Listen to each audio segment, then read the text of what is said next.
Sinking into a deep slumber, Sean's mind continues rippling with the ocean waves aimlessly, flowing back to the time when he was still having a blithe life in Charles.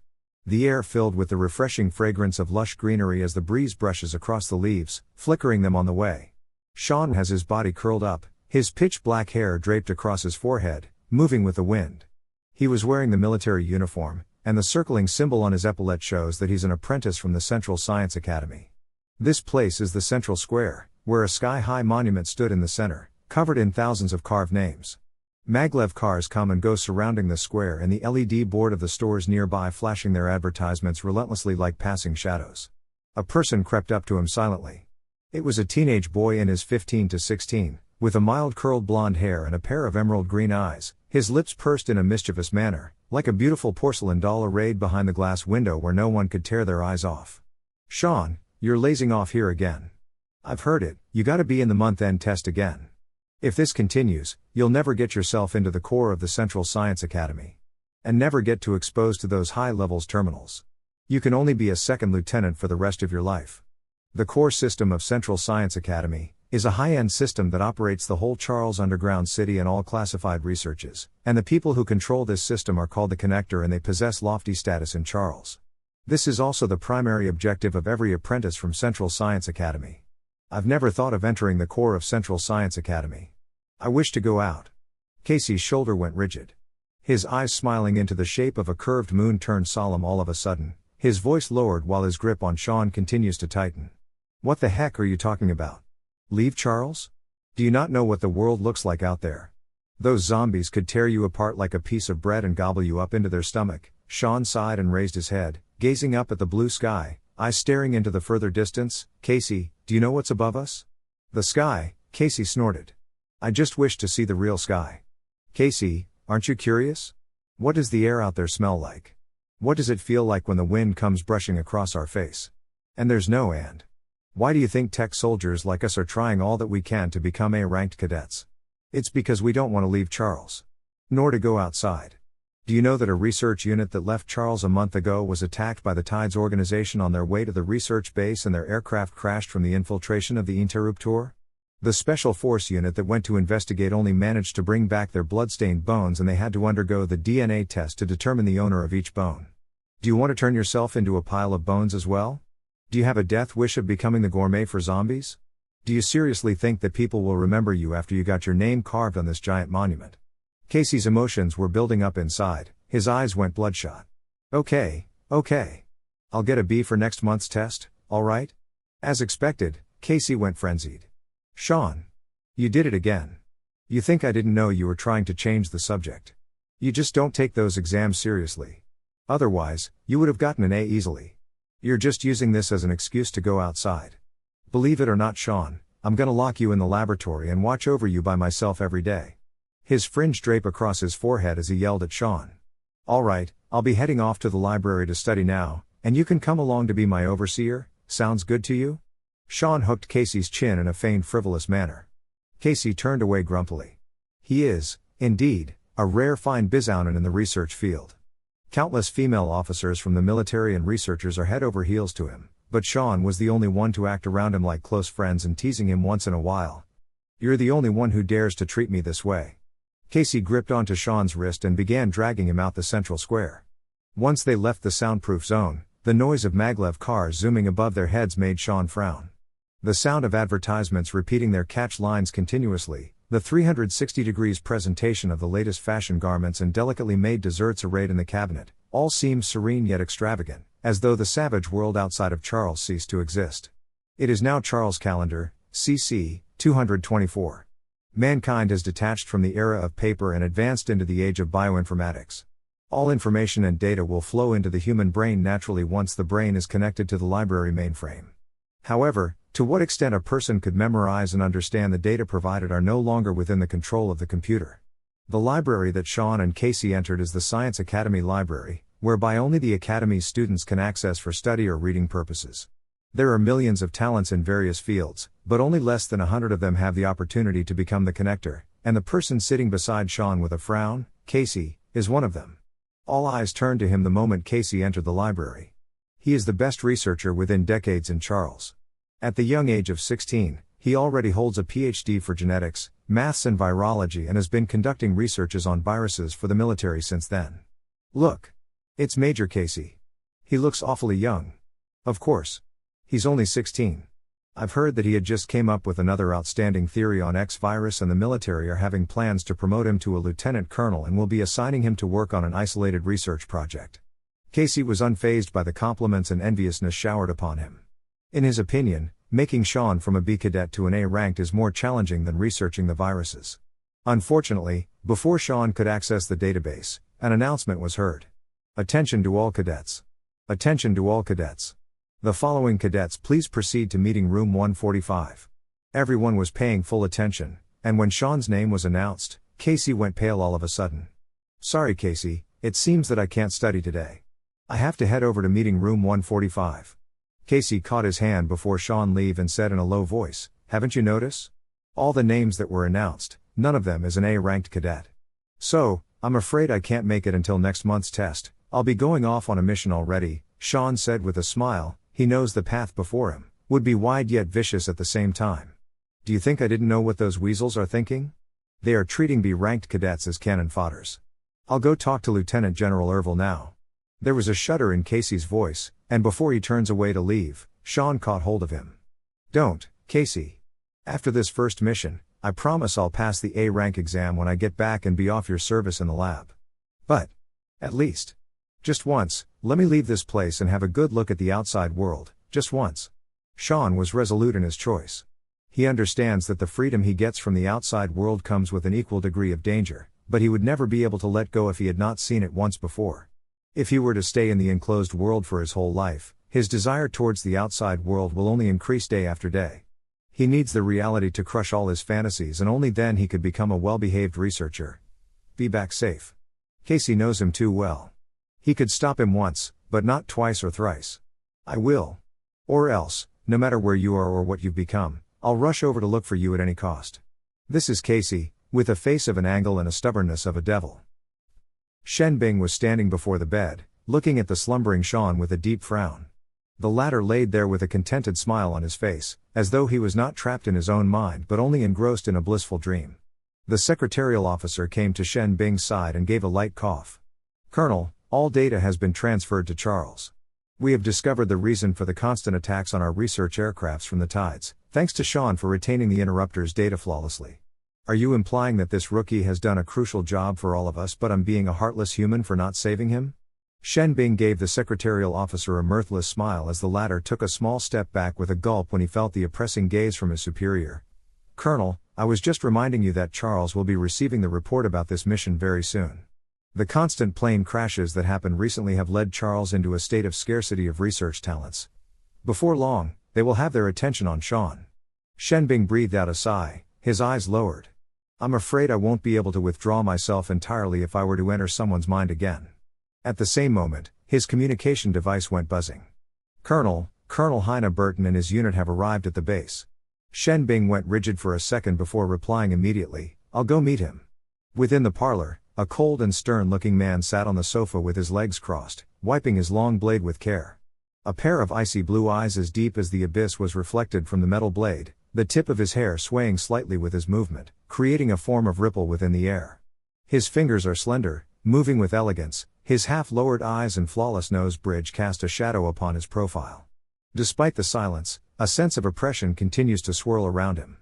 The door slid open as Shen Bing walked in with a smile. It's been some time, Heine. Heine replied without raising his head, while his subordinates stared at the colonel that just entered the room in surprise. They know that their boss basically treats everyone with aloofness. Shen Bing flopped onto the armrest of the sofa. Heine is sitting and nudged his shoulder with his arm. I know you're tired from the long travel, but I have something important that needs your help. You need help? Heine raised his brows and looked at Shen Bing from the corner of his eyes, sheathing the blade in his hands. Hey, don't look at me like that, I'm not a zombie. Shen Bing drew a deep breath and began explaining, you probably heard about the cadet that piloted the dual-engine system and has successfully flown back to the base under the infiltration of the interruptor. So, he got trapped. Shen Bing gave an exasperated smile. Yeah, he got trapped, not by the interrupter, but by himself. Mark, who was playing on his phone by the side, burst into laughter after hearing what he said. You're kidding, right? What kind of idiot is that to get trapped by himself? Because I ordered him to keep the interrupter in his brain as long as possible in order to obtain as much data left in his brain, and he did it, leaving a perfect strand of information in his mind. He had never received training on fending off interrupter, which is why he completed this mission by shutting everything off to block off the enemy and trapped himself at the same time. I believe Charles will know of this cadet's excellence very soon and will be ordering me to send him back to Charles, with conscience. Alright, so that fella is a hero in some ways, though still an idiot. I'll try my best not to mock him then. Mark shrugged blatantly and continued his game. Suddenly, he popped up a sentence without much thinking. Don't tell me, that idiot is a rookie called Sean. Shen Bing paused for a second. You guys know him? Huh? So it really is Sean. That fella looks so frail and weak, but it seems that he's a smarty pant. How did he got himself trapped? Mark widened his eyes in surprise. Reeve had a worried frown on her face while the other teammates stopped what they were doing and stared at Shen Bing. How do you want me to help? Heine voiced out at last. Enter his subconscious, tell him everything is fine now and lead his main conscious out of his subconscious level. After his words, all the soldiers in the room were throwing daggers at him with their glare, but Shen Bing just shrugged them off with no pressure. You should know, I will not enter anyone else's subconscious ever again. At that instant, he felt an overwhelming sense of oppression as Heine looked deep into his eyes. We've been through that incident together, I can fully understand your feelings, and I'm certain that you know the reason why I refused to do it myself. My mental had received great damage after that mission, I can no longer bear the subconscious projection. However, I know you can. I won't help you. The human subconscious is the darkest and filthiest place in the world, the nest of all malevolence. I will let myself plunged into a place like that again. Right after as he said that, the secretarial officer came into the room and saluted to Shen Bing and Heine. Colonel. What is it? It's a message for you from Charles.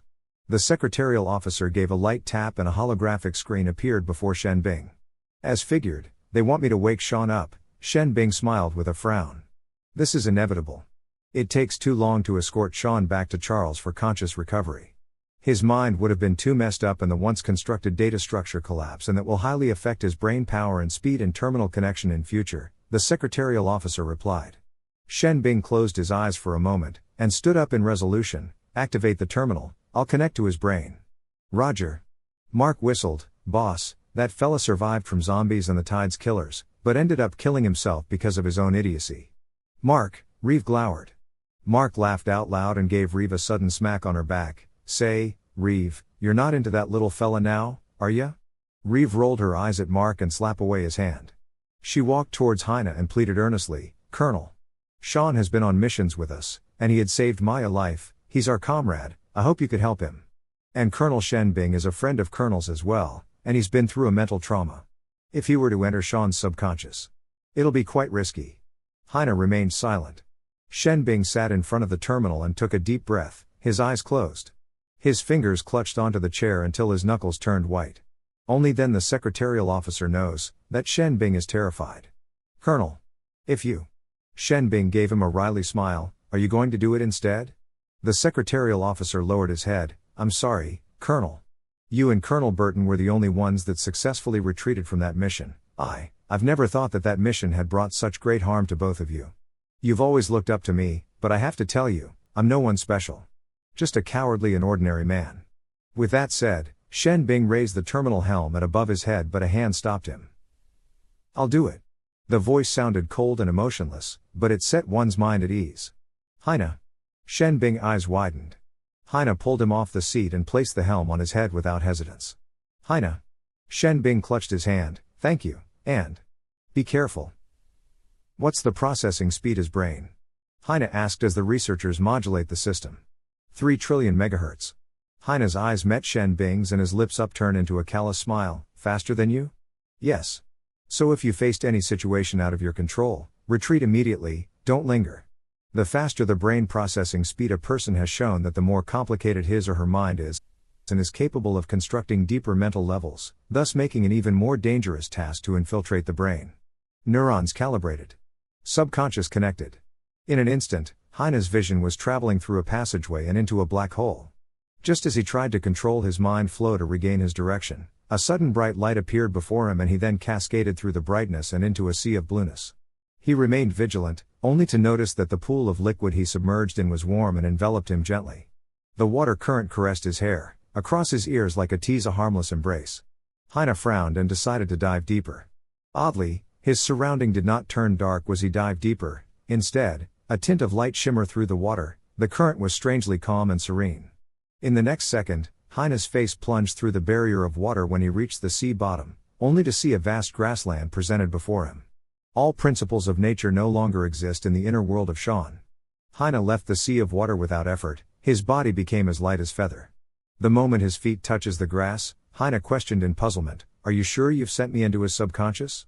Shen Bing, who was standing by the machine, began to panic. "Heine, what happened? If there's anything unusual, I'll draw you back immediately." "There's no need." Heine started walking across the wide meadow. He crouched down on one knee, his finger grazed upon the thin grass that swayed gently in the breeze. The dandelion seeds danced with the wind, scattering apart, flying towards the blue ocean hovering above. "What can you see?" Shen Bing folded his arms, clutching his hand with tense subconsciously. "It's awfully peaceful." Heine looked around, searching for the host in Sean's conscious. "Peaceful? You have to stay alert. The more peaceful a subconscious is, the higher possibility of it to be a trap." The frown on Heine's face disappeared and replaced with tranquil. He lifted his head with his eyes closed, feeling the ray that pours through the ocean above him, leaving shadows of ripples across his face. A soft soundgrass blowing in the wind sounded by his eyes, like a soothing lullaby. "Yes. It is dangerous here," Heine replied softly.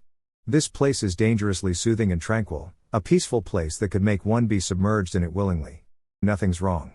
Heine's eyes snapped open, his gaze sharpens and continue forward.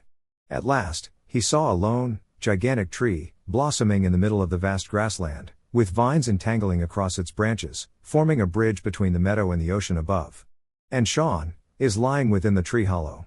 Heine placed his palm on the trunk and felt pulses similar to the veins and heart of human beneath. "Rookie, wake up." Heine gave a good slap on Sean's cheek. At the same time, something unexpected happened. The ocean hovering above his sky came pouring down like a tsunami, with the strength and ferociousness that could destroy everything. Heine holds onto the trunk before he gets washed away by the waves. The once harmless ripples turned into blades, slicing across Heine's body. Blood seeped through his wounds, forming the shapes of ripples. "Heine, what's going on?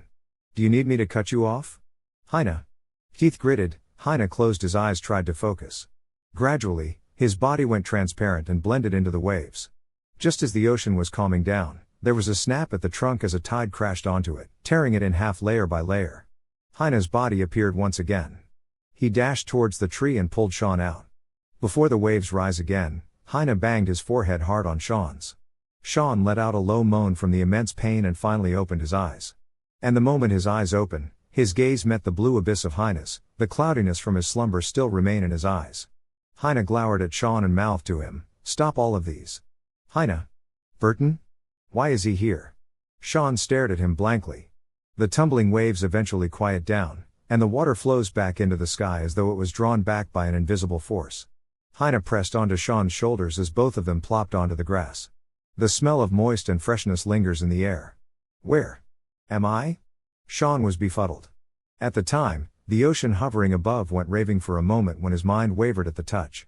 You trapped yourself when you tried to stain the interrupter's data in your brain. This is a self-defense action of your brain. And you're currently not receiving any information aside from your brain, hence, you have no idea that you're safe now. Your teammates are safe, so are you. Then, what about the interrupter? Shen Bing has severed all wireless connection the moment you entered the base.